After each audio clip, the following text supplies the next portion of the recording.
So I got into comedy just because I've always been a fan of stand-up, ever since I was well younger, watching stand-up specials with my mates and that. Because I was never like the book smart kind of kid. I was more of a creative person, obviously like artistic. Like I remember in school saying, oh, I want to be a tattoo artist in like year 9 or something. And it was like a careers meeting, and the teacher was sort of like, yeah, but what do you really want to do though? And I was like, that though? Like, that's what I want to do. But you're trying to push me towards some sort of like other job, because you see this one as like not a real job.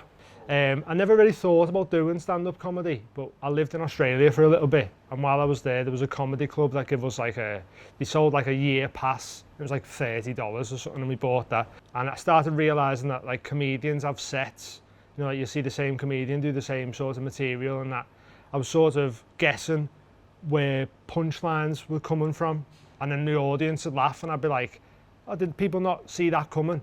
So then in my head I was like, oh, maybe I could write jokes. So yeah, my name's Dean, I'm 26. I just want to start off by saying that I know I can get a bit of an unusually oily forehead at times, so I apologise if any of the lights bouncing off it into your eyes. I think I'm lucky in the fact that I've always lived that way of don't know what's next, where the money's coming from. I just know I have to make it, so it gives me that hustle of bills need paying. The money's got to come from somewhere.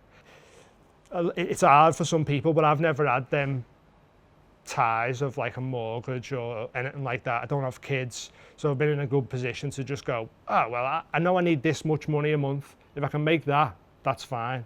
And then I started making that and going, oh, well, I don't have to tattoo anymore because I'm making the money doing this.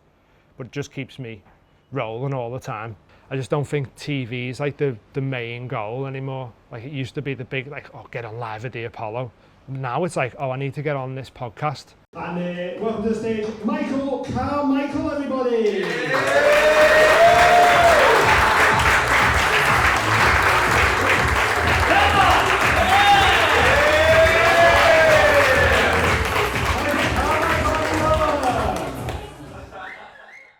So yeah, I think that's where it's heading, like more ownership of their own content and own platforms. Comedians putting platforms for other comedians rather than having sort of like TV gatekeeper type people saying who and who can't be on telly.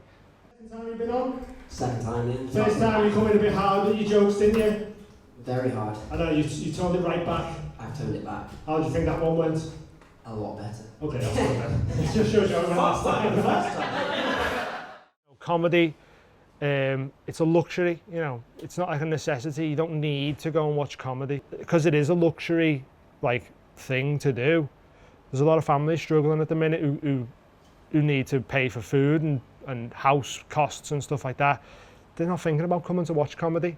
So it has a knock-on effect of comedians, but that's just sort of the risk you take coming into the industry really. But hopefully people get through it enough and there's enough support for people that it doesn't all crumble. Have you got anything on your mind that you just want to say? I can't stop thinking about the pot noodles. that's what I'm going to end with. Don't buy king-size pot noodles because the sauces are the same size as the small ones.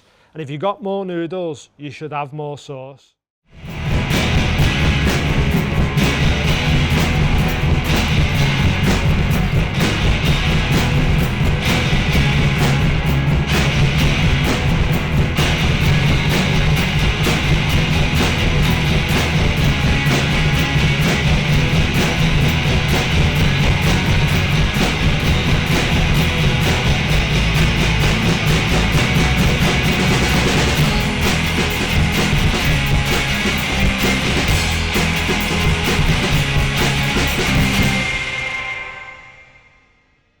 But anyway, don't buy king-size pot noodles. I don't think you get any more in them. That's what's on my mind. I feel like that might be a good way to end.